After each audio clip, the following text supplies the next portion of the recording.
కేంద్ర బీజేపీ ప్రభుత్వం తెచ్చిన కార్మిక వ్యతిరేక లేబర్ కోడ్లను రద్దు చేయాలని సిఐటియు జిల్లా అధ్యక్ష ప్రధాన కార్యదర్శులు సిహెచ్ అమ్మన్నాయుడు, పి తేజేశ్వరరావు, జిల్లా ఉపాధ్యక్షురాలు కె నాగమణి డిమాండ్ చేశారు. లేబర్ కోడ్లకు వ్యతిరేకంగా కార్మికుల హక్కులు పరిరక్షించాలని, ఆహార పంటకు కనీస మద్దతు ధర కల్పించి రైతులను ఆదుకోవాలని కోరుతూ సిఐటియు కార్మిక రైతు సంఘాల ఆధ్వర్యంలో కలెక్టర్ కార్యాలయం వద్ద ధర్నా నిర్వహించారు. ముందుగా R&B రోడ్ నుండి ప్రదర్శన నిర్వహించారు. ఈ సందర్భంగా వారు మాట్లాడుతూ, స్వాతంత్రం ముందు నుంచి కార్మిక వర్గం అనేక త్యాగాలతో పోరాడి సాధించుకున్న 29 కార్మిక చట్టాలను కేంద్ర ప్రభుత్వం రద్దు చేసిందని అన్నారు.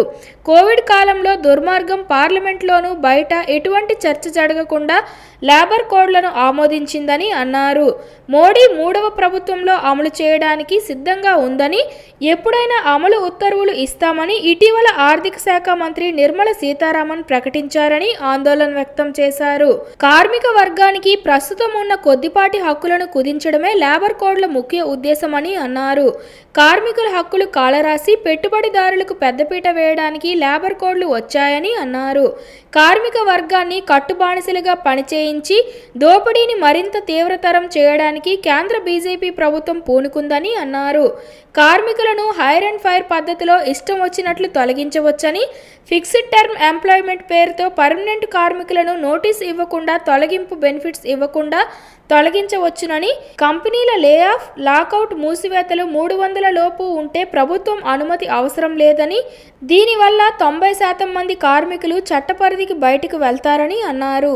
ఆంధ్రలో బీజేపీ ప్రభుత్వం అనుసరిస్తున్న కార్మిక ప్రజా వ్యతిరేక విధానాలకు వ్యతిరేకంగా ఈరోజు దేశవ్యాప్తంగా అన్ని జిల్లాల కలెక్టరేట్ దగ్గర కూడా కార్యక్రమాలు నిర్వహించడం జరుగుతుంది.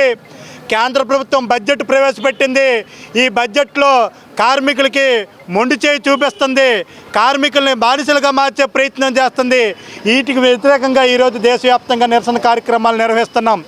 ఈరోజు కేంద్రంలో బీజేపీ ప్రభుత్వం కార్మికులు సాధించుకున్నటువంటి కార్మిక చట్టాలన్నింటినీ కూడా 4 లేబర్ కోడ్లుగా మార్చి రాష్ట్రాల మీద ఒత్తిడి తీసుకొచ్చి రాష్ట్రాలతో ద్వారా 4 లేబర్ కోడ్లు కూడా అమలు చేయాలని చూస్తుంది. ఇవే కానీ అమలైతే ఈరోజు రాష్ట్ర వ్యాప్తంగా, దేశవ్యాప్తంగా కార్మిక వర్గం అంతా కూడా బానిసలుగా మారిపోయే ప్రమాదం ఉంది. దీనికి వ్యతిరేకంగా ఈరోజు కార్మిక వర్గం అంతా కూడా కన్నెర చేస్తుంది. ఈరోజు అంతేకాకుండా కార్మికులకు కనీస వేతనాలు సవరించడం లేదు. గడిచినటువంటి 15-20 సంవత్సరాలు బట్టి కనీస వేతనాలు సవరించడం లేదు. కార్మికులకు కనీస వేతనాలు సవరించకపోవడం వల్ల కార్మికుల తాలూకు నిజ జీతం అన్నటువంటిది తగ్గిపోతుంది. దీనివల్ల కార్మికులు తీవ్రమైనటువంటి ఇబ్బందులు పడుతున్నారు.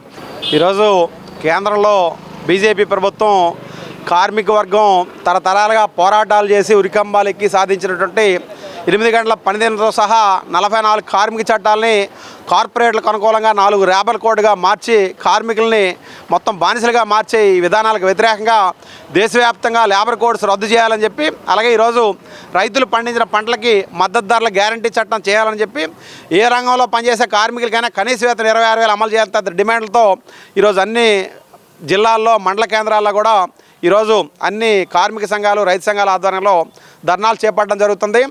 ఈరోజు బ్రిటిష్ వాడితో పోట్లాడి సాధించిన 8 గంటల పనిదినంతో సహా ఈరోజు PF, ESI, అలాగే మహిళా కార్మికులకు సంబంధించిన మెటర్నిటీ లీవ్ కానీ సమ్మె హక్కుతో సహా మొత్తం కార్మిక చట్టాలని కార్పొరేట్లకు అనుకూలంగా చాప చుట్టేసి మొత్తం కార్మికులందరినీ బానిసలుగా మార్చే ఈ లేబర్ కోడ్స్ని మాత్రం ఖచ్చితంగా వెంటనే రద్దు చేయాలా. ఈరోజు మోడీ ప్రభుత్వం పార్లమెంట్ బడ్జెట్ సమావేశాల సందర్భంగా కేంద్ర ఆర్థిక మంత్రి నిర్మలా సీతారామన్ లేబర్ కోడ్స్ని 2025 ఏప్రిల్ నుంచి దేశవ్యాప్తంగా అమలు చేస్తామని చెప్పి చెప్పడాన్ని తీవ్రంగా వ్యతిరేకిస్తున్నాం.